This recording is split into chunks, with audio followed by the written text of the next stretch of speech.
Today in this lesson we will study how to name transition complex compound. So first of all, to name the transition complex compound, we divide the transition complex compound into two groups. The first group is named as cation complex, a complex in which the complex ion carries a net positive charge. Let me show you.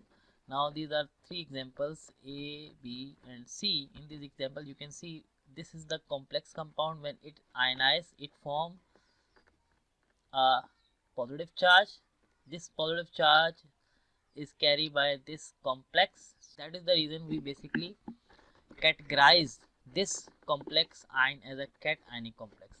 Similarly, on the other hand, there is another group that is called anionic complex. Now in this example you can see when these coordinate compound ionize, they are forming a complex having negative charge. So that is the reason we basically consider this complex as an anionic complex. Okay, why we have divided into two groups? Because to name cationic complex is different as compared to anionic complex.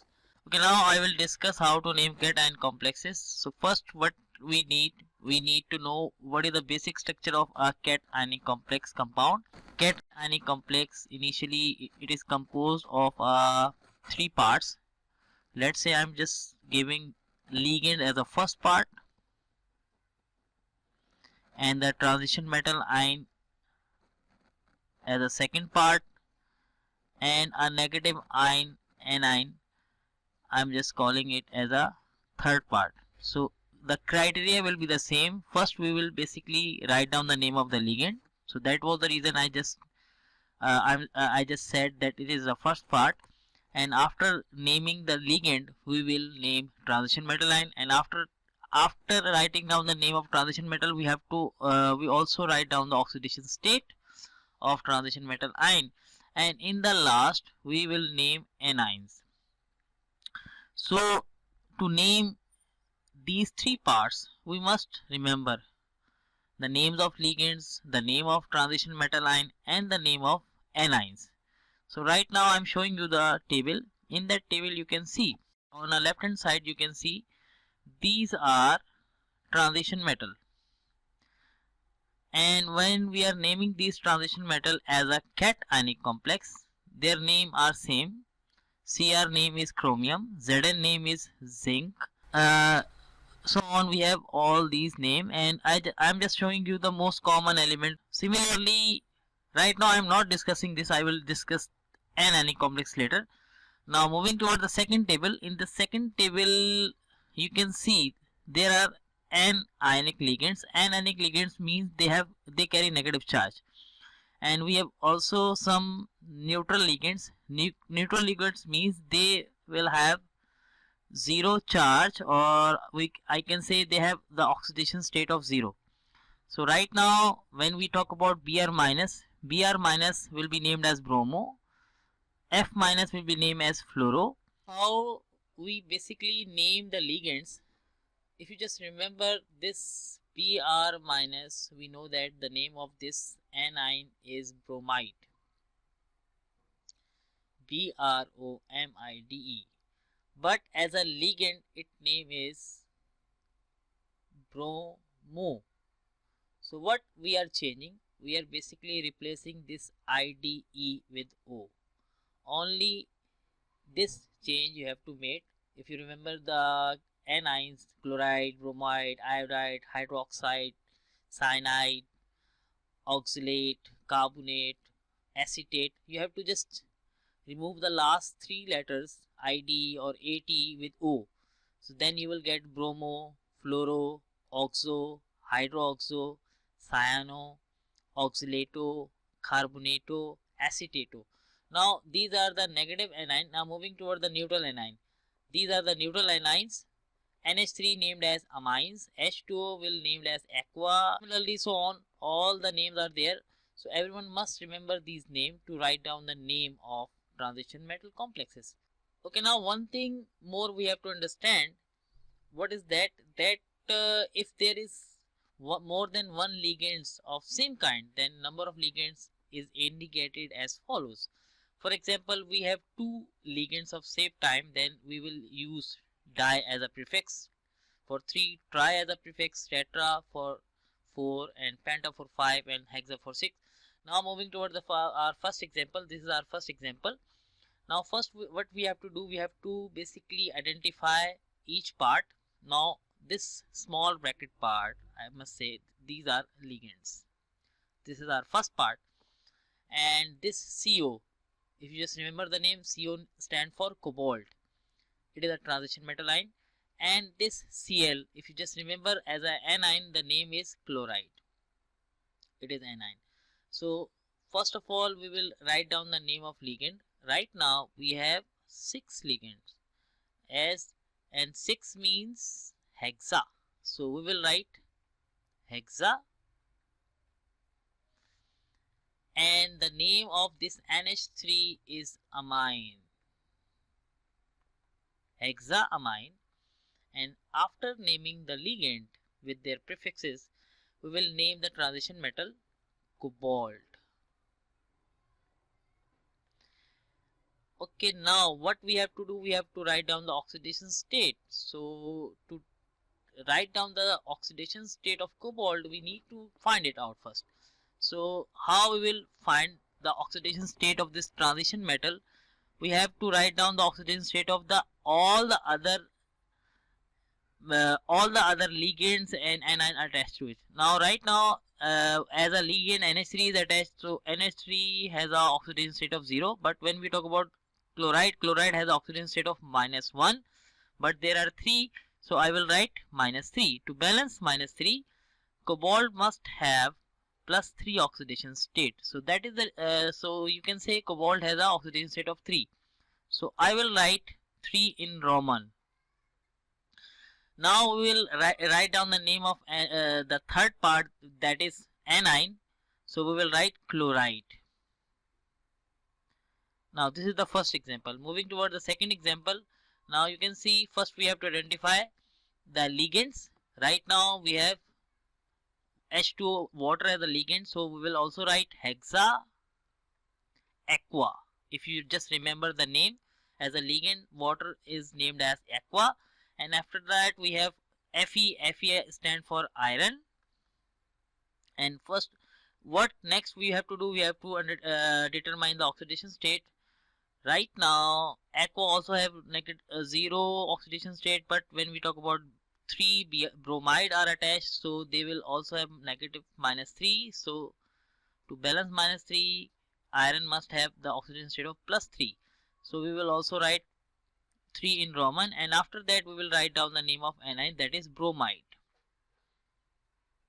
Now moving toward the third example. In this example, now you can see there is a bit change, that we have more than one type of ligands are there. Now if you just remember, NH3 named as amine and chlorine is named as chloro. We'll write down the name alphabetically. So amines will come first. So first of all I will write down the prefix, that is pentaamine.